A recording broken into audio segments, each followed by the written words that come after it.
안녕하세요. 매일 밤 잠들기 전에 이 채널을 보면서 세상에 참 기구한 사연도 많구나.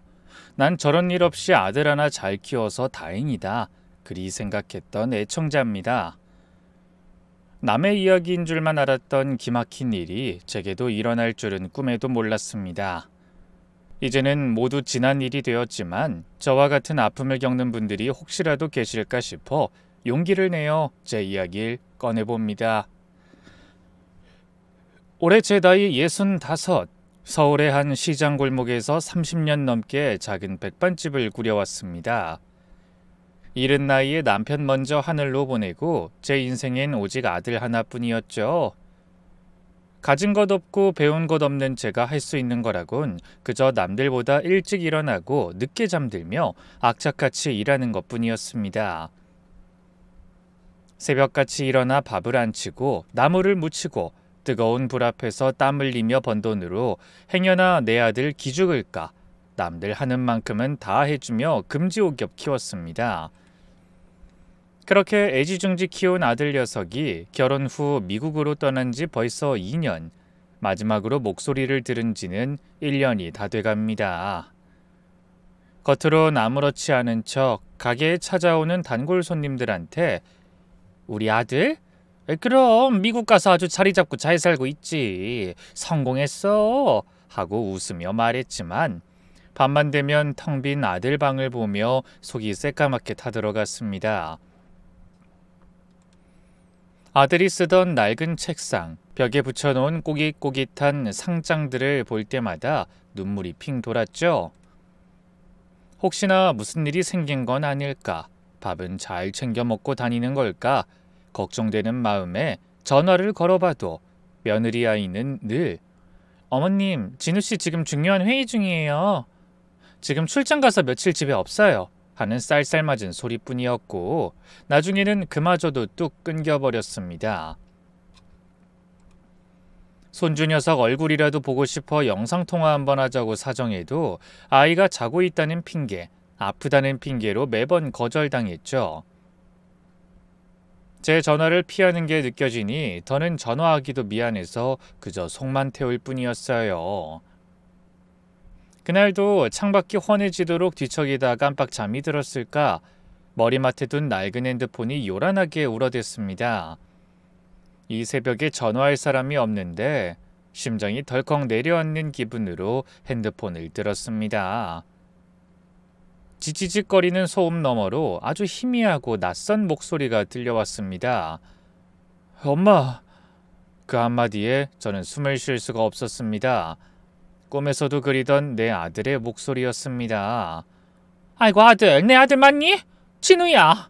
저도 모르게 목소리가 터져나왔습니다. 너무 기뻐서 눈물이 핑 돌았죠.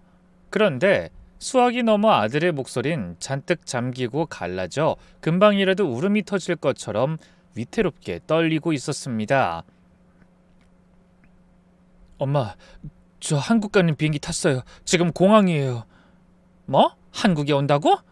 아니 말도 없이 갑자기 어떻게 된 일이냐? 유미랑 서준이는 같이 오는 게야? 제 질문에 아들은 대답하지 않았습니다. 그저 주변을 살피는 듯한 다급한 숨소리만 들려왔죠. 그러더니 누군가에게 쫓기는 사람처럼 속삭였습니다. 엄마 제발 공항에 도착하면 저 좀 숨겨주세요. 아무도 모르게 꼭 좀 숨겨주셔야 해요. 숨겨달라니 그게 대체 무슨 소리일까요? 제 머릿속이 하얗게 변했습니다. 아니 아들 그게 무슨 소리야? 누가 널 쫓아오기라도 하는 게냐? 아니 무슨 일인데 그래 말을 해봐. 제가 다급하게 소리쳤지만 아들은 엄마 미안해요. 지금은 전화 오래 못해요. 도착하면 다시 전화할게요. 제발 제발 하는 말을 끝으로 전화는 툭 하고 끊겨버렸습니다. 여보세요? 여보세요 진우야.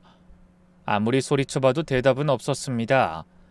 다시 전화를 걸어보려 했지만 전화기엔 알 수 없는 번호라는 글자만 떠있을 뿐이었죠. 그 자리에 주저앉아 한참을 멍하니 있었습니다. 온몸에 피가 차갑게 식는 것 같았어요. 숨겨달라니 대체 내 아들에게 무슨 일이 생긴 걸까요? 며느리가 미국 가서 한다던 한국 식료품 사업이 잘못돼서 빚쟁이라도 쫓아오는 걸까? 아니면 혹시 사람이라도 다치게 한 건 아닐까? 우리 아들이 그 착해 빠진 녀석이 누구한테 쫓길 일을 할 애가 아닌데 그럼 며느리랑 무슨 일이 생긴 건가? 아니면 서준이? 우리 강아지 같은 손주한테 무슨 일이 생긴 건가? 안 좋은 생각은 자꾸만 꼬리를 물고 절 잠식해 들어갔습니다. 뜬 눈으로 밤을 새우는 것은 당연한 일이었습니다. 창밖이 희미하게 밝아오는 내내 저는 아무것도 할 수가 없었습니다. 그저 끊겨버린 전화기만 붙들고 내 아들이 무사하기만 해 제발 아무 일 없기만을 빌고 또 빌 뿐이었습니다. 뜬 눈으로 밤을 새우는 동안 저는 하염없이 6년 전 그날을 떠올렸습니다. 모든 불행의 시작이었던 며느리를 처음 만났던 그날 말입니다. 그 아이 유미는 저희 가게 단골 손님이었습니다. 시장 골목에 있는 허름한 백반집에 어울리지 않게 늘 말끔하게 차려입고 혼자 와서 밥을 먹곤 했죠. 처음에는 근처 회사에 다니는 아가씨인가 보다 하고 대수롭지 않게 생각했습니다.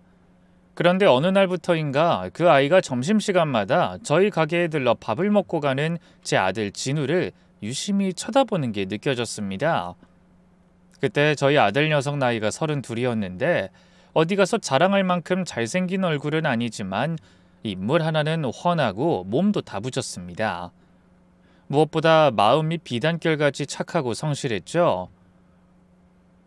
시청에서 공무원으로 일하면서도 점심시간이면 꼭 제 가게에 들러 밥을 먹고 가는 그런 아들이었습니다. 다만 한 가지 흠이 있다면 그 나이가 되도록 여자 손 한 번 제대로 못 잡아본 쑥맥이라는 거였죠.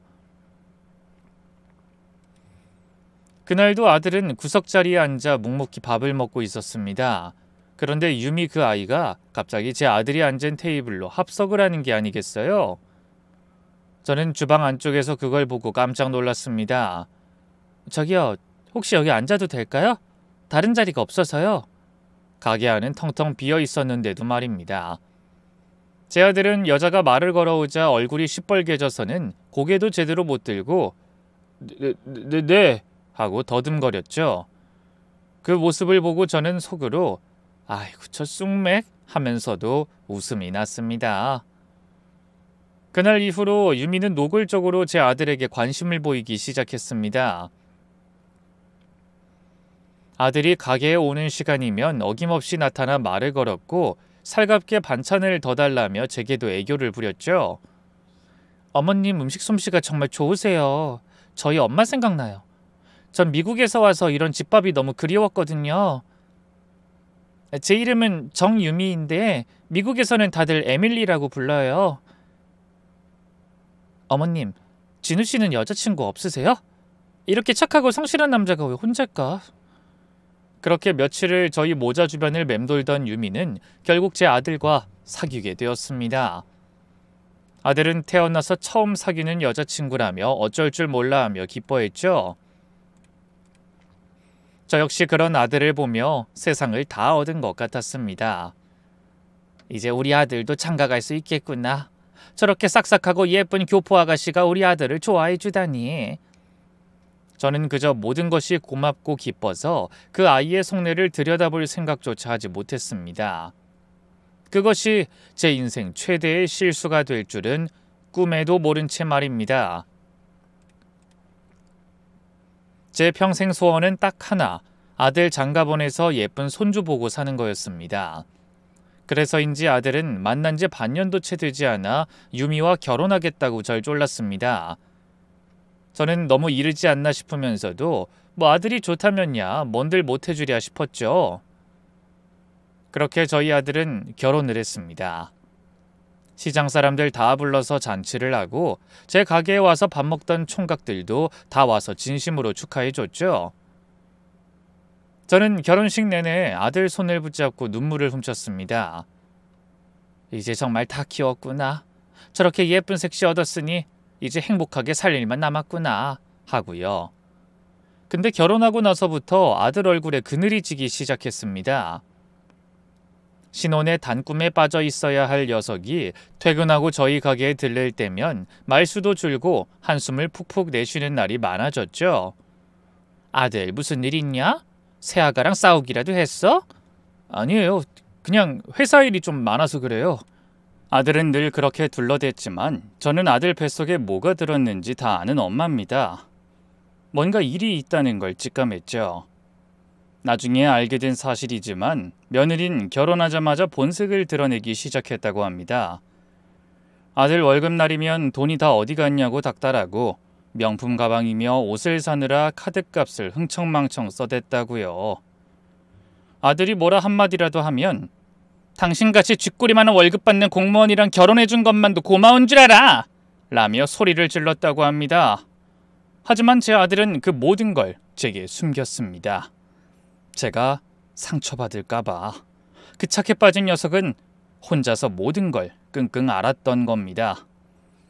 그러던 어느 날 아들 내외가 저녁을 먹으러 저희 가게에 왔습니다. 아들 얼굴은 여전히 어두웠지만 며느린 뭐가 그리 좋은지 싱글벙글 웃고 있었죠. 밥을 다 먹어갈 때쯤 며느리가 제 손을 덥석 잡으며 말했습니다. 어머님, 저 드릴 말씀 있어요. 저 임신했어요. 그 순간 제 머릿속의 모든 걱정이 눈 녹듯 사라졌습니다. 손주라니, 제가 할머니가 된다니.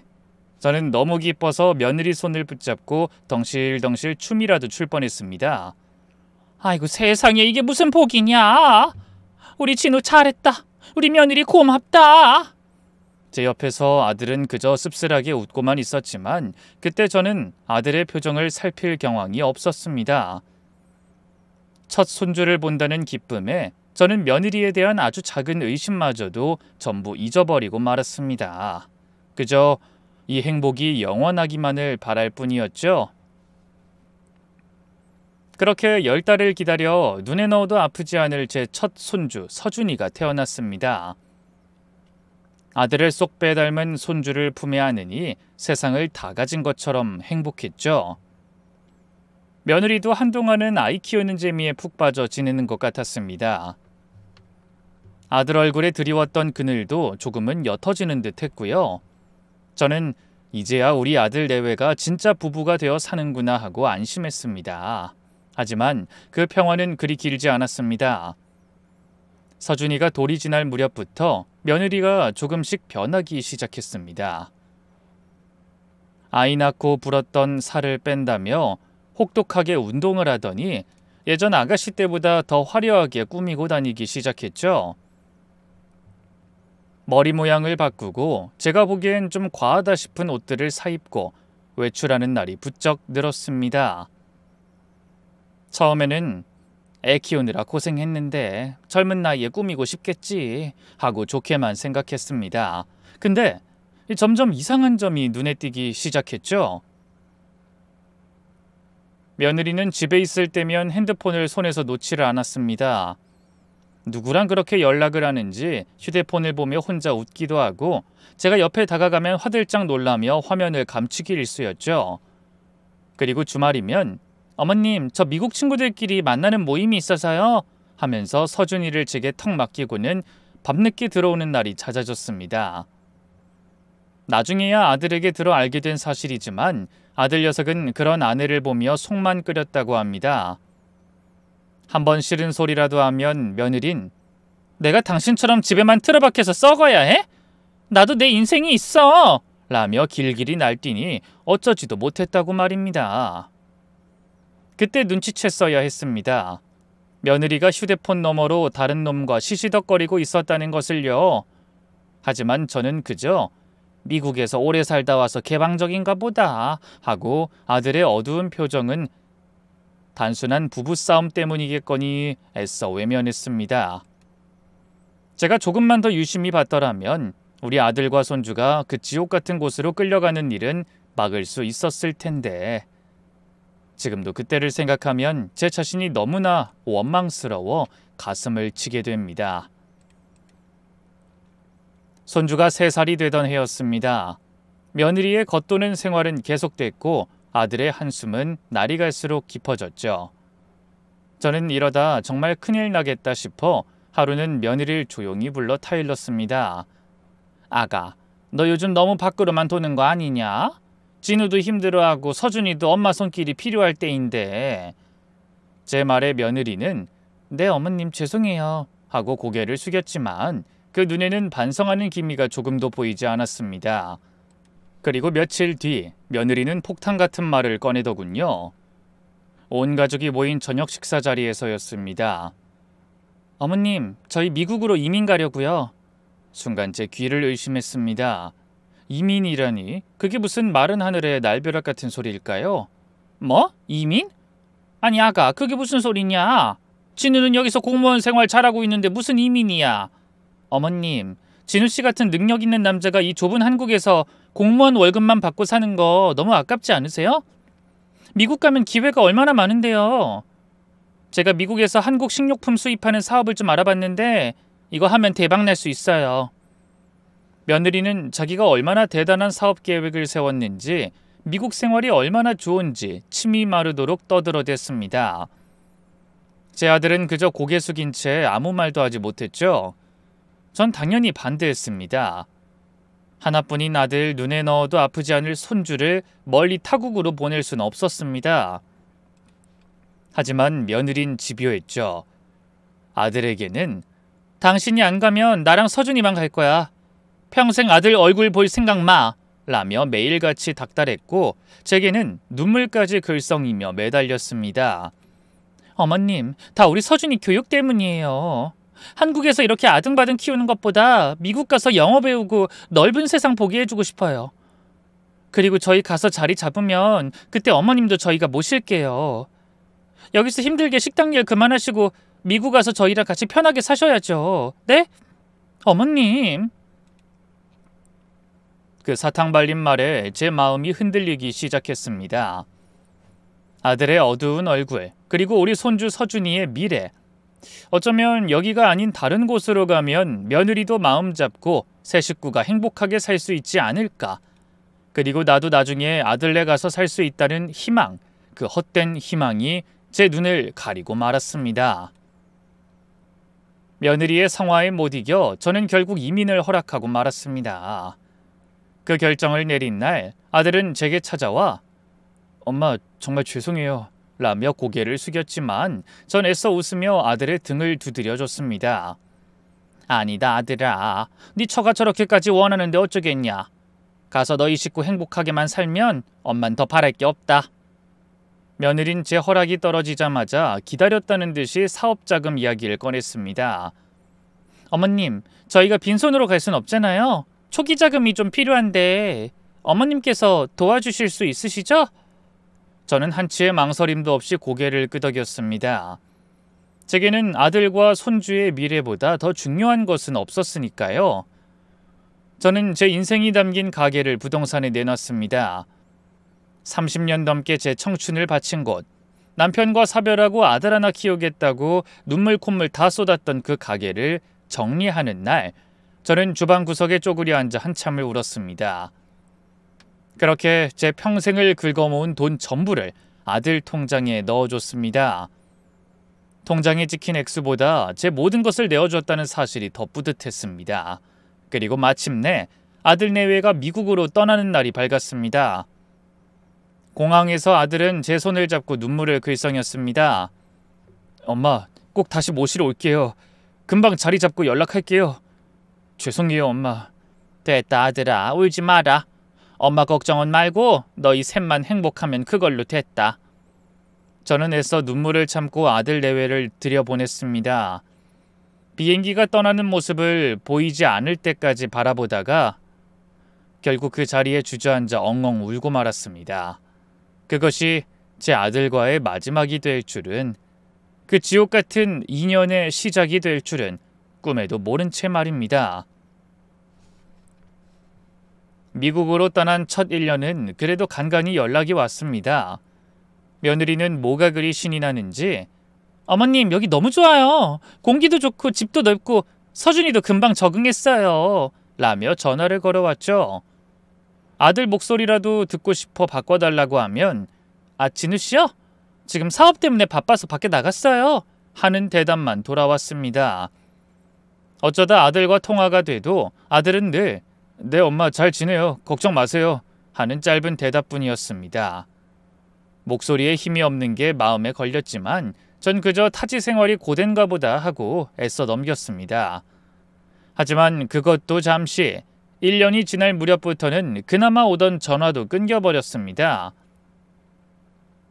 제가 먼저 전화를 걸면 받지 않는 날이 더 많아졌고 어쩌다 통화가 돼도 며느리는 늘 바쁘다는 핑계만 댔습니다. 어머님 저희 지금 손님 와서요. 나중에 전화 드릴게요.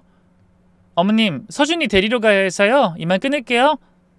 아들 목소리 한번 듣기가 하늘의 별 따기보다 더 어려워졌습니다. 그렇게 애가 닳던 어느 날부터는 제가 거는 전화조차 받질 않더군요. 그때부터 제 지옥이 시작됐습니다. 하나뿐인 아들과 연락이 완전히 끊겨버린 겁니다. 혹시나 무슨 일이 생긴 건 아닐까? 애가 닳아 하루에도 수십 번씩 전화를 걸었지만 들려오는 것은 차가운 신호음뿐이었습니다. 그래도 참고 기다리면 언젠가 연락이 오겠지. 좋은 소식이 있겠지 하며 하루하루를 버텼습니다. 그러다 보니 아들이 미국에 간 지 2년이라는 시간이 훌쩍 지나버렸고 이제는 정말 무슨 일이 생긴 건 아닐까 온갖 나쁜 생각에 마음이 무너지려던 바로 그날 새벽이었습니다. 제 인생을 송두리째 뒤흔든 아들의 그 전화가 걸려온 것이요. 저는 뜬 눈으로 밤을 새웠습니다. 아들이 돌아온다는 기쁨과 숨겨달라는 그 말에 담긴 불길한 예감이 뒤섞여 제정신이 아니었죠. 저는 자리에서 벌떡 일어나 부엌으로 향했습니다. 그리고는 홀린 사람처럼 음식을 만들기 시작했죠. 아들이 제일 좋아하던 돼지고기 김치찌개를 푹 끓이고 달달하게 재운 소불고기를 볶고 알록달록한 잡채를 무쳤습니다. 냉장고를 열어 아들이 좋아하던 밑반찬들을 하나하나 꺼내 접시에 담았습니다. 아들이 돌아오면 2년 동안 못해준 따뜻한 엄마 밥 실컷 먹여야겠다는 생각뿐이었습니다. 어쩌면 이 밥 한 끼가 그동안 아들이 겪었을 모든 서름과 고통을 씻어줄 수 있을지도 모른다고 생각하면서요. 날이 밝자마자 저는 인터넷으로 비행기 도착 시간을 확인했습니다. LA에서 출발해 인천으로 오는 비행기는 아침 8시 도착이었습니다. 저는 새벽 첫 차를 타고 인천공항으로 향했습니다. 버스 창밖으로 낯선 풍경들이 스쳐 지나갔지만 제 눈에는 아무것도 들어오지 않았습니다. 오직 아들을 만난다는 생각에 심장이 터질 것처럼 뛰었죠. 공항 도착 라운지에 서서 저는 쉴 새 없이 기도를 했습니다. 하느님 부처님 제발 우리 아들 아무 일 없게 해주세요. 무사히 제품으로 돌아오게만 해주세요. 입국장 문이 열리고 사람들이 하나둘씩 빠져나올 때마다 저는 목을 길게 빼고 아들을 찾았습니다. 마중 나온 가족들과 얼싸안고 기뻐하는 사람들을 보며 저도 곧 아들을 저렇게 안아줄 수 있을 거라 생각했습니다. 하지만 제 기대는 곧 산산조각이 나고 말았습니다. 입국장을 나오는 아들의 그 모습은 제가 알던 아들의 모습이 아니었습니다. 순간 다른 사람인가 싶어 눈을 비비고 다시 봤지만 틀림없는 제 아들 진우였습니다. 아들아? 저도 모르게 쉰 목소리가 터져나왔습니다. 2년 전 공항에서 마지막으로 봤던 훤칠하고 듬직했던 내 아들은 온데간데 없었습니다. 살이 빠진 정도가 아니라 뼈만 앙상하게 남은 몸은 금방이라도 쓰러질 것 같았고 한때 총기로 가득했던 두 눈은 쏙 들어가 그늘만 가득했습니다. 제대로 감지도 못한 머리는 까치집을 지었고 어디서 주워 입었는지 모를 낡고 해진 옷차림은 영락없는 노숙자 행색이었습니다. 그리고 제 눈을 의심하게 한 것은 아들의 몸에 남은 상처들이었습니다. 반소매 티셔츠 밖으로 드러난 팔뚝에는 시퍼런 멍자국이 끔찍하게 남아있었죠. 자세히 보니 헬쑥한 얼굴에도 시퍼런 멍과 함께 날카로운 것에 핥힌 듯한 붉은 상처 자국이 선명했습니다. 대체 어디서 누구랑 싸우기라도 한 걸까? 아니면 넘어지기라도 한 걸까? 제 머릿속이 복잡하게 얽혀 들어갔습니다. 제 아들의 한쪽 손에는 잔뜩 겁에 질린 우리 손주 서준이가 매달려 있었습니다. 제 기억 속 통통하고 귀여웠던 아이는 온데간데 없이 바짝 마른 얼굴에 생기 없는 눈으로 아빠의 옷자락만 꼭 붙잡고 있었습니다. 제가 혹시나 하는 마음에 아이를 향해 손을 흔들어 보이자 아이는 화들짝 놀라며 아빠의 등 뒤로 숨어버렸습니다.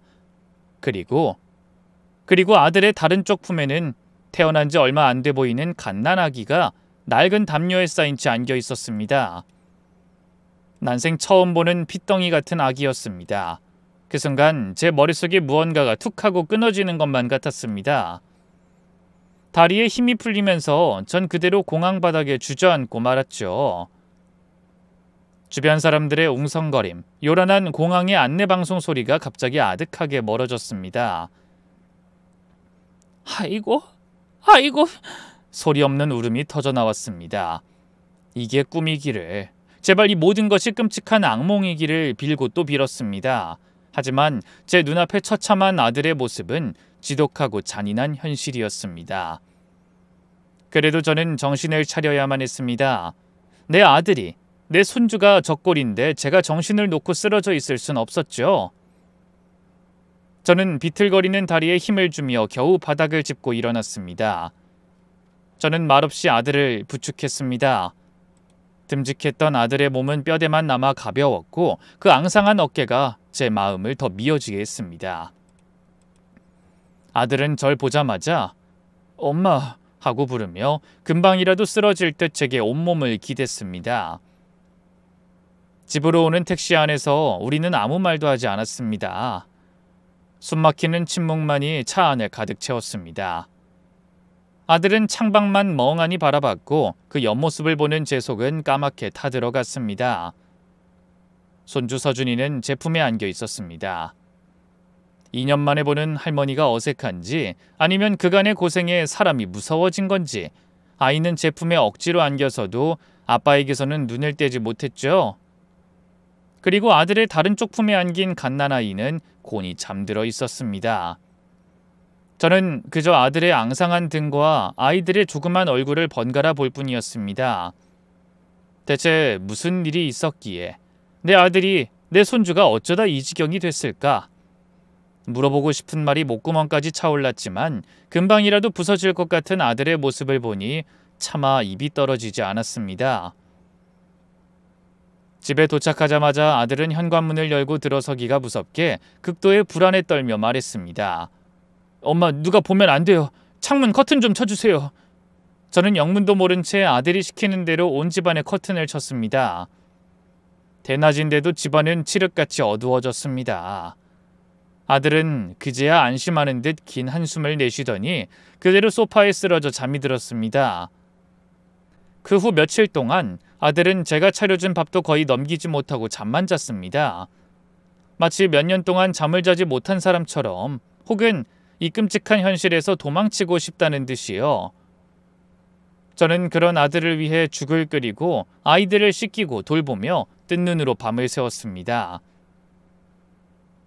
아들이 잠결에 끙끙 앓는 소리를 낼 때마다 제 심장은 철렁 내려앉았습니다. 그렇게 며칠이 지나고 아들은 조금씩 기력을 차리기 시작했습니다.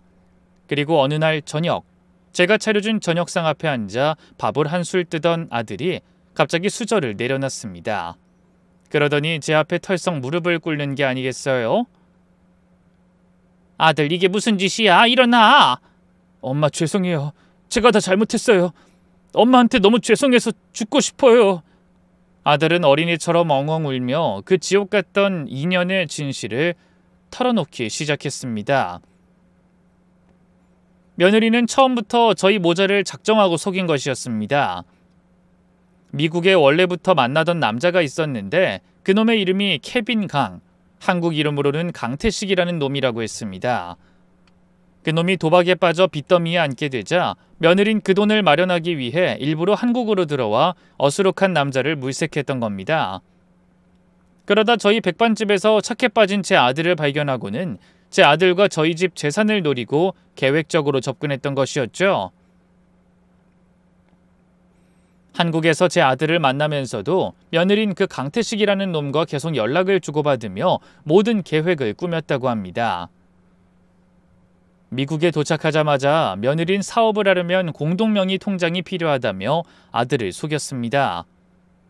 세상 물정 모르는 제 아들은 아내가 하자는 대로 의심 없이 제 돈이 든 통장의 모든 권한을 넘겨줬다고 합니다.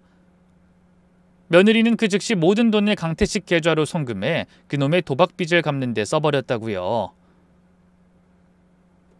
뒤늦게 모든 사실을 알게 된 아들이 며느리에게 따지자 그때부터 그놈들의 본색이 드러났다고 합니다.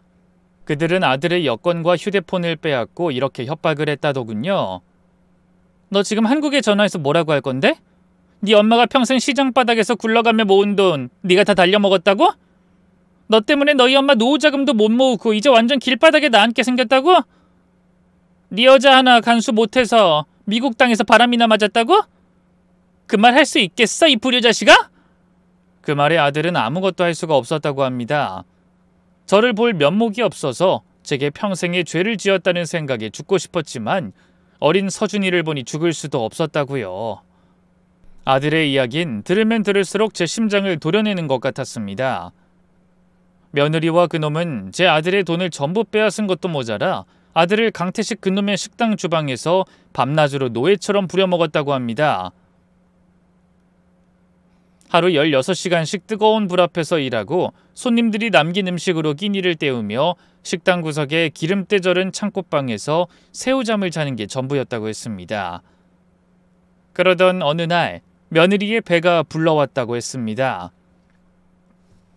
그 순간에도 제 어수룩한 아들은 혹시나 하는 마지막 희망을 품었다고 합니다. 어쩌면 둘째 아이가 생기면 며느리가 마음을 다잡고 제게 돌아올지도 모른다고. 이 지옥 같은 생활이 끝날지도 모른다고. 아들은 어느 날 며느리의 배에 조심스럽게 손을 뻗으며 우리 아가야? 하고 물었다고 합니다. 하지만 며느린 벌레 보듯 아들의 손을 쳐내며 어딜 더러운 손을 대?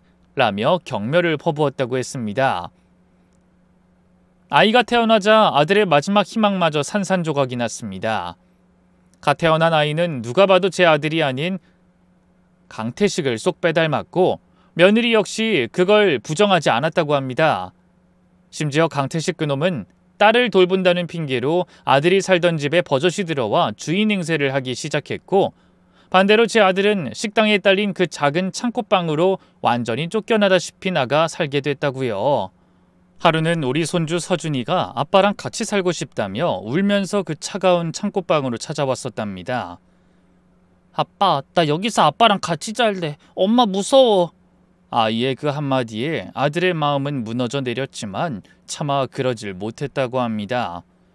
더러운 방에서 아이를 재울 수도 없었고 무엇보다 며느리가 서준이를 보며 엄마로서 일말의 양심이라도 되찾기를 혹시라도 정신을 차리기를 바라는 마지막 기대를 버릴 수가 없었다고 합니다. 아들은 피눈물을 삼키며 아이를 억지로 달래 다시 그 지옥 같은 집으로 돌려보냈다고 합니다. 그게 제 아들의 발목을 잡는 더 큰 불행이 될 줄도 모르고 말입니다. 그렇게 아들과 떨어져 있던 손주가 며느리에게 모진 학대를 당하고 있다는 사실을 아들은 아이의 몸에 하나둘씩 늘어나는 멍자국을 보고서야 뒤늦게 알게 되었다며 땅을 치고 후회했습니다. 하지만 그땐 이미 너무 늦어버린 뒤였습니다. 제 아들은 더 이상 아이를 그 지옥에 둘 수 없다고 판단하고 그날 저녁 며느리에게 거세게 항의했다고 합니다. 제발 그만해! 애한테 왜 그래? 서준이가 뭘 그렇게 잘못했어? 아이를 감싸 안으며 울부짖는 아들에게 며느린 불에 기름을 붓는 격으로 달려들었습니다. 손주를 보호하려는 아들의 얼굴과 팔뚝을 길고 뾰족한 손톱으로 핥히고 가슴팍을 마구 때리며 니놈이나 니놈 아들이나 다 똑같아! 쓸모없는 것들! 이라며 저주를 퍼부었다고요. 아들은 맞서 싸우는 대신 그저 자기 몸으로 아들을 감싸 안으며 모든 폭력을 묵묵히 받아냈다고 합니다. 공항에서 제가 봤던 아들의 몸에 가득했던 시퍼런 멍자국들은 바로 그때 생긴 상처들이었습니다. 며느린 거기서 그치지 않았습니다. 네 아빠한테 고자질했지? 어디서 버릇없이 일러바쳐? 라며 아이의 그 작은 뺨을 손바닥으로 내리쳤다고 합니다. 짝 하는 날카로운 소리가 방 안에 울려 퍼지는 순간 아들은 세상의 모든 소리가 멎는 것 같았다고 했습니다. 아들은 제 상처는 아무래도 좋았지만 충격으로 울음마저 멈춘 채 제 아빠만 바라보는 아이의 텅 빈 눈과 그 하얀 뺨에 선명하게 떠오르는 붉은 손자국을 본 순간 머릿속에서 마지막 이성의 끈이 툭 하고 끊어졌다고 했습니다. 아, 끝이구나. 이 여잔 사람이 아니구나. 그날 밤 아들은 뜬 눈으로 밤을 새우며 탈출을 결심했습니다. 하지만 이 지옥에서 손주만 데리고 나갈 수는 없었다고 했습니다. 짐승 같은 그 여자 밑에 그놈의 핏줄인 이 갓난아이를 두고 갔다가는 무슨 일을 당할지 모른다는 공포가 아들을 덮쳤다고 합니다. 제 자식 버리듯이 아이도 내팽개치거나 아니면 자신에 대한 분풀이를 이 약한 아이에게 할지도 모를 일이었죠. 결국 아들은 두 아이 모두를 데려오기로 결심했다고 합니다. 아들의 사정을 안타깝게 지켜보던 식당 동료가 그날 밤 몰래 비상금을 쥐어주며 탈출을 도왔다고 합니다. 그 동료의 도움이 없었다면 아마 한국으로 돌아올 엄두도 내지 못했을 겁니다. 아들은 모두가 잠든 틈을 타 곤히 잠든 손주와 담요에 쌓인 갓난아이를 조심스럽게 품에 안았습니다. 두 아이의 무게가 마치 무너져 내린 세상의 무게처럼 무겁게 느껴졌다고 했습니다. 아들은 그렇게 지옥 같은 집을 뛰쳐나왔다고 했습니다. 아들의 끔찍한 고백을 들은 후 며칠 동안 저는 제정신이 아니었습니다. 잠든 아들의 앙상한 얼굴과 낯선 잠자리에 들어서도 아빠 옷자락을 꼭 쥐고 자는 손주 녀석을 볼 때마다 피가 거꾸로 솟는 것 같았습니다. 30년간 시장 골목에서 땀 흘려 번 내 피 같은 돈, 내 아들의 미래를 위해 모든 것을 바쳤던 그 세월이 며느리와 그놈 때문에 공중으로 사라졌다는 사실에 밤마다 잠을 설쳤습니다. 분노에 몸서리를 치다가도 저 때문에 아들이 그 지옥 같은 곳으로 갔다는 죄책감에 가슴을 쳤습니다. 그러던 며칠 뒤, 그날도 멍하니 앉아 있는데 전화벨이 요란하게 울렸습니다. 모르는 국제전화번호였습니다. 심장이 쿵 내려앉았지만 저는 도망치지 않고 수화기를 들었습니다. 아니나 다를까 귀를 찢는 듯한 며느리의 목소리가 터져나왔습니다. 최진우 당장 안 바꿔요? 당신 아들 내 딸을 납치했다고! 기가 막혀 말이 나오지 않았습니다. 제 아들 서준이는 그렇게 학대하고 내팽개쳤으면서 이제 와서 지 핏줄이라고 어미행세를 하는 저 모습에 기가 막혔습니다. 그 뻔뻔함에 치가 떨렸지만 저는 아무 말 없이 듣고만 있었습니다. 제 침묵에 더욱 약이 올랐는지 며느린 더 길길이 날뛰었습니다. 여보세요, 듣고 있어? 당장 내 딸 내놓으라고! 내놓지 않으면 내가 한국 가서 다 뒤집어 엎어버릴 줄 알아? 이 도둑놈의 집구석! 그 악다구니를 듣는 순간 제 머릿속을 가득 채웠던 모든 슬픔과 두려움, 자책감이 거짓말처럼 사라졌습니다. 대신 그 자리엔 뼈까지 시릴 만큼 차가운 분노만이 남았습니다. 공항에서 봤던 아들의 텅 빈 눈과 온몸의 멍자국, 겁에 질려 말을 잃은 손주의 얼굴이 눈앞을 스쳐 지나갔습니다. 그래 와라. 네 발로 지옥에 걸어 들어와. 저는 아무 대답 없이 조용히 수화기를 내려놨습니다. 이제 더 이상 눈물 흘리며 숨어만 있을 순 없었습니다.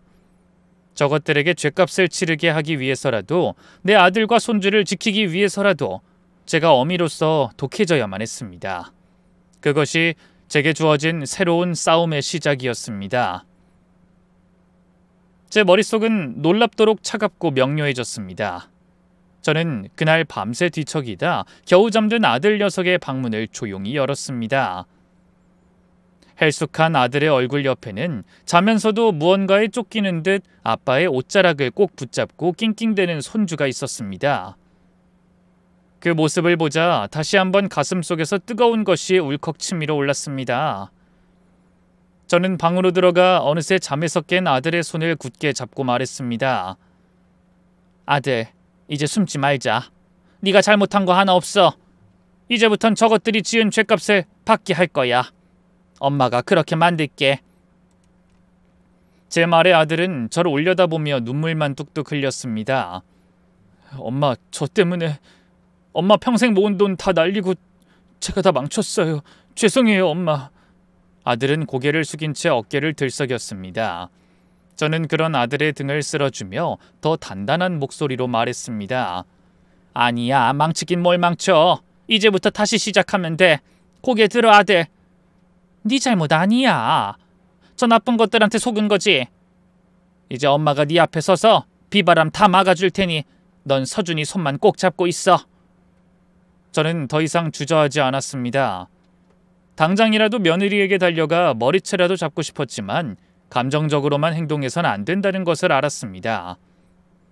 그 끔찍한 2년의 세월을 제 아들과 손주가 겪어야 했던 고통을 세상에 알리고 법으로 심판받게 해야 했습니다. 가장 먼저 변호사를 찾아 나섰습니다. 시장에서 장사만 하던 제가 아는 것이 뭐가 있겠습니까? 주변 지인들의 도움을 받아 핸드폰으로 국제 사기, 이혼 전문 변호사에 대해 열심히도 찾아봤습니다.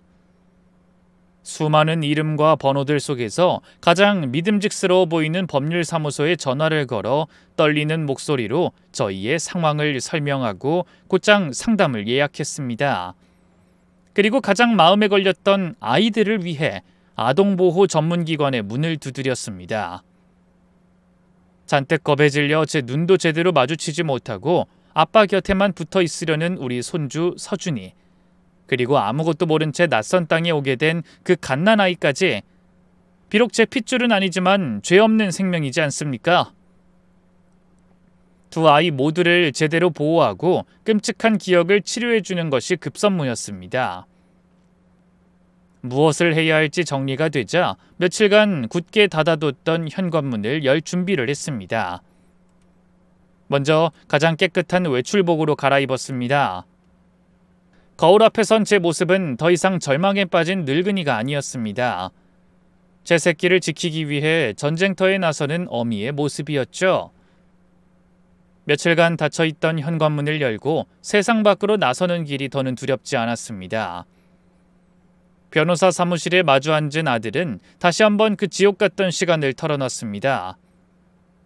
변호사는 아들의 남루한 행색과 온몸에 남은 시퍼런 멍자국들을 꼼꼼히 살피며 서류를 작성해 나갔습니다. 변호사는 이 사건이 명백한 사기 결혼이자 감금 폭행, 노동력 착취, 그리고 아동 학대가 모두 포함된 끔찍한 범죄라고 말했습니다. 그리고 반격을 위해 필요한 증거들을 하나씩 알려줬죠.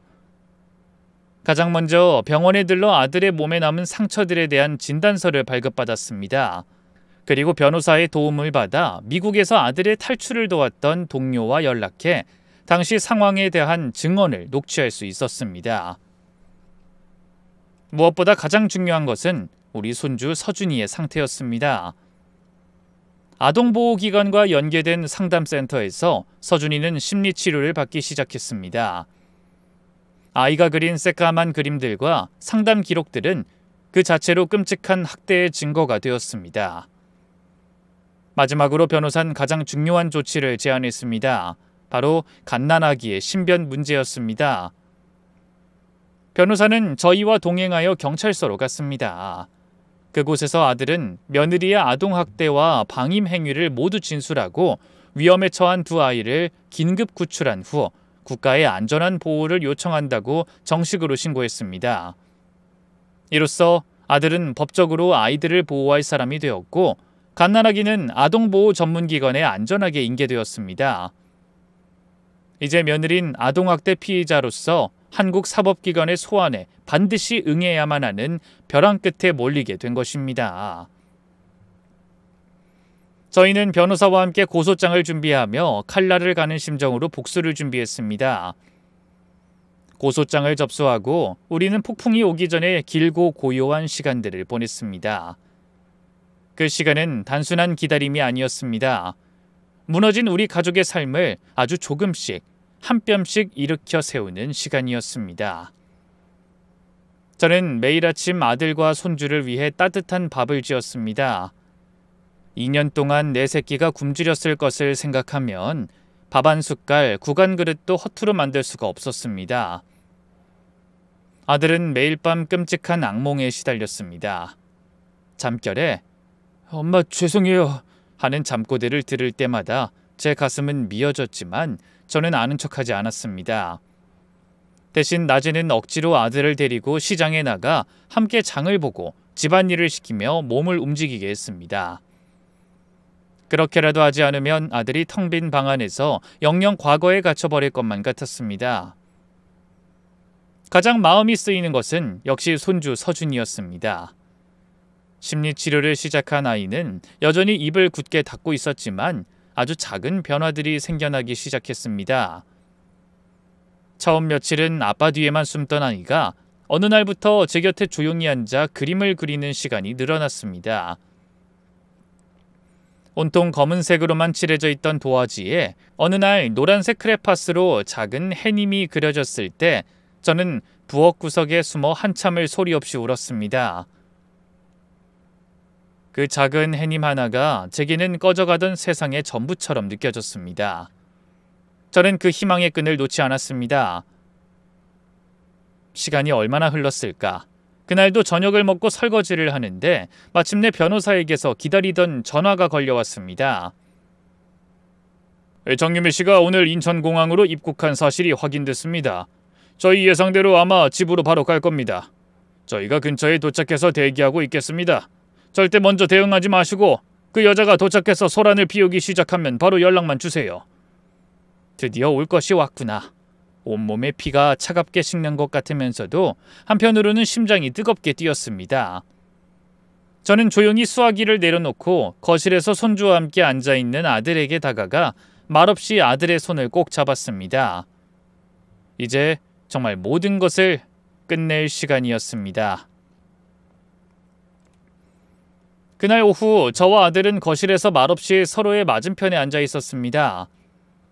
며칠간의 기다림으로 집안의 공기는 팽팽한 기운이 감돌았습니다. 바로 그때 그 정적을 찢으며 현관문 초인종이 날카롭게 울렸습니다. 심장이 쿵 하고 바닥까지 내려앉는 것 같았습니다. 왔구나. 저는 떨리는 손으로 변호사에게 도착이라는 두 글자만 짧게 보낸 뒤 놀란 아들의 눈을 보며 고개를 끄덕였습니다. 아들은 말없이 서준이의 손을 잡고 방 안으로 들어갔습니다. 저는 잠시 숨을 고른 뒤 인터폰으로 다가갔습니다. 화면 속에는 제가 기억하던 그 예쁘장하던 얼굴은 온데간데 없고 오랜 비행에 지쳐 푸석푸석하면서도 증오로 일그러진 며느리의 얼굴이 있었습니다. 문 너머에서 고래고래 소리를 지르며 쿵쿵 문을 두드리는 소리가 이어졌습니다. 최진우, 문 안 열어?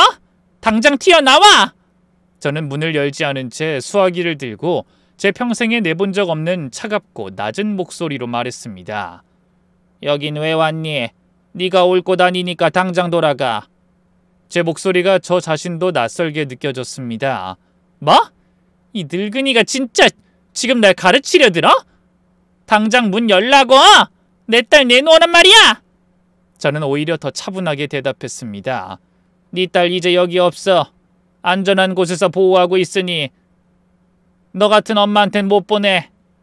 제 말이 끝나자마자 며느리는 완전히 이성을 잃었습니다. 자기가 아이를 통제할 수 없다는 사실을 깨달은 것이죠. 며느리는 짐승처럼 울부짖으며 발로 현관문을 걷어차기 시작했습니다. 쿵쿵쿵. 낡은 쇠문이 온 집안이 울리도록 찌그러지는 소리를 냈습니다. 벽에 걸린 낡은 액자가 위태롭게 흔들렸습니다. 그 끔찍한 소리에 결국 방 안에 있던 서준이가 으아 하고 자지러지는 울음을 터뜨렸습니다. 그 순간이었습니다. 제 등 뒤로 방문이 열리는 소리가 들렸습니다. 돌아보지 않아도 제 아들임을 알 수 있었습니다. 아들이 굳은 얼굴로 제 옆에 섰습니다. 공항에서 봤던 금방이라도 부서질 것처럼 위태롭던 모습이 아니었습니다. 며칠 밤낮을 악몽에 시달리던 패배자의 모습도 아니었습니다. 모든 것을 빼앗긴 남자의 깊은 분노와 제 아들을 지켜야 하는 아버지의 슬픈 결의가 담긴 눈으로 아들은 굳게 닫힌 현관문을 노려보고 있었습니다. 전 그저 아들의 어깨를 말없이 두드려줬습니다. 아들의 어깨는 분노로 가늘게 떨리고 있었습니다. 바로 그때 아들이 제 손을 뿌리치고 현관문으로 향했습니다. 제가 놀라 "아들아, 안 된다!" 하고 외쳤지만 아들은 뒤도 돌아보지 않고 굳게 잠긴 문고리를 풀었습니다. 끼익 소리와 함께 문이 열리자 발길질을 하려던 자세 그대로 멈칫한 며느리가 눈앞에 서 있었습니다. 문이 열릴 줄은 몰랐는지 잠시 당황한 며느리는 이내 독을 품은 눈으로 아들을 노려보며 집 안으로 들어서려 했습니다. 하지만 아들은 한 발짝도 물러서지 않고 며느리의 앞을 막아섰습니다. "비켜, 최진우, 이 배신자! 네가 감히 나한테 이딴 짓을 해? 내 딸 어딨어? 당장 내 딸 내놓으라고!" 며느린 손톱을 세워 아들에게 달려들 기세였습니다. 하지만 아들은 더 이상 예전에 쑥맥 같던 남자가 아니었습니다. 아들은 싸늘하고 메마른 목소리로 그러나 똑똑히 말했습니다. "네 딸? 네 손으로 때리고 네 입으로 저주하던 내 아들 서준인? 서준인 내 아들이고 네 아들이기도 했어. 근데 넌 그 아이를 버렸어. 아이를 버린 당신한테 엄마 자격 없어!" 그 한마디에 며느린 잠시 말을 잃는 듯 했습니다. 곧이어 얼굴이 시뻘개지더니 더욱 악에 받쳐 소리쳤습니다. "닥쳐! 내가 묻는 말에 대답이나 해! 내 딸 어딨냐고 물었잖아!" 그 순간이었습니다. 골목어기로 경찰차 2대가 소리 없이 들어섰고 차에서 내린 변호사와 경찰관들이 순식간에 며느리의 양쪽을 포위했습니다. 상황 파악이 되지 않은 며느리가 "당신들 뭐야?" 하고 소리치자 변호사가 차가운 목소리로 말했습니다. "최진우 씨의 법률 대리인입니다. 정유미 씨, 방금 하신 말씀 잘 들었습니다." 그제야 모든 것이 함정이었음을 깨달은 며느리의 얼굴이 하얗게 질렸습니다. 경찰관 한 명이 그녀에게 다가가 서류를 보이며 말했습니다. "정유미 씨, 아동복지법 위반, 사기, 폭행 혐의로 고소되었습니다. 그리고 지금 문을 파손하고 최진우 씨를 위협한 현행범으로 긴급 체포합니다. 변명은 서해 가서 하십시오." "뭐? 체포? 이거 놓으라고! 최진우, 네가 어떻게 나한테 이럴 수 있어?" 며느린 경찰의 손에 붙들려 끌려가면서도 마지막까지 저희를 향해 저주를 퍼부었습니다. 그 처절한 발악을 저와 제 아들은 현관 앞에 서서 끝까지 지켜봤습니다. 요란한 사이렌 소리가 멀어지고 골목에 지독한 정적이 찾아왔을 때 꼿꼿이 서 있던 아들의 몸이 갑자기 무너져 내렸습니다. 아들은 그 자리에 주저앉아 제 어깨에 얼굴을 묻고 어린아이처럼 엉엉 울음을 터뜨렸습니다. 길고 길었던 지옥이 드디어 끝이 보이는 순간이었습니다. 하지만 몇 달에 걸친 재판은 저희 가족에게 또 한 번의 힘든 시간을 가져다 줬습니다. 아들은 증인석에 앉아 그 지옥 같던 시간을 다시 한번 꺼내놔야 했고 그 모습을 지켜보는 제 가슴은 갈갈이 찢어지는 것 같았습니다. 하지만 저희는 피하지 않았습니다. 며느린 결국 한국 법정에서 아동학대와 사기 등 대부분의 혐의가 인정되어 죗값을 치르게 되었고 미국에서의 범죄에 대한 처벌도 기다리고 있다는 소식을 변호사를 통해 전해 들었습니다. 아들은 이혼 소송에서 승리하여 서준이의 단독 양육권을 온전히 지켜냈습니다. 저희를 속여 빼앗아 갔던 피 같은 돈은 그들이 이미 흥청망청 써버려 대부분 돌려받지 못했습니다. 하지만 텅 빈 통장 잔고를 봐도 더는 아깝다는 생각이 들지 않았습니다. 돈으로는 절대 살 수 없는 제 아들과 손주의 인생을 되찾았으니까요. 재판이 모두 끝나고 아들은 한동안 멍하니 창밖만 바라보는 날이 많았습니다. 그런 아들에게 제가 말했습니다. "아들, 우리 다시 시작하자. 엄마는 밥 장사밖에 모르니 다시 식당 할란다." 그렇게 저는 시장 한 구석에 다시 작은 가게를 얻었습니다. 할머니의 따뜻한 백반이라는 작은 간판을 내걸고 다시 불을 지폈습니다. 예전보다 훨씬 더 작은 가게였지만 이 마음만큼은 풍족했습니다. 이제 제 옆에는 듬직한 아들이 함께하기 때문입니다. 아들은 시청에 복직하는 대신 저와 함께 가게를 꾸리며 새로운 인생을 살고 있습니다. 뜨거운 불 앞에서 땀을 쏟고 손님들에게 웃으며 밥을 내가고 늦은 밤 저와 함께 마주 앉아 그릇을 닦는 아들의 얼굴엔 예전의 그늘을 찾아볼 수 없습니다. 가장 큰 기쁨은 우리 손주 서준이의 변화입니다. 굳게 닫혔던 아이의 입이 열리고 이제는 가게의 작은 마스코트가 되었습니다. 가게 구석 작은 상에서 숙제를 하다가도 단골 손님들이라도 들어오면 안녕하세요. 저희 가게에서 제일 맛있는 건 할머니 김치찌개예요. 하고 낭낭하게 외쳐 손님들의 웃음을 자아내곤 합니다. 얼마 전에 한 손님이 서준이 커서 뭐가 되고 싶어? 하고 묻자 아이가 제 얼굴을 보고 쳐다보더니 망설임 없이 외쳤습니다. 저는 우리 할머니 같은 요리사가 될 거예요. 그 말을 듣는 순간 저는 손님들 앞인 것도 잊고 눈물을 쏟고 말았습니다. 그 어떤 비싼 상장보다도 값진 제 인생 최고의 칭찬이었습니다. 뜨거운 김이 오르는 밥을 푸고 구수한 된장찌개를 끓이며 손님들을 맞는 지금, 저는 세상에서 가장 행복한 사람입니다. 제 이야기가 저와 비슷한 아픔을 겪는 모든 분들께 작은 위로와 희망이 되었으면 좋겠습니다.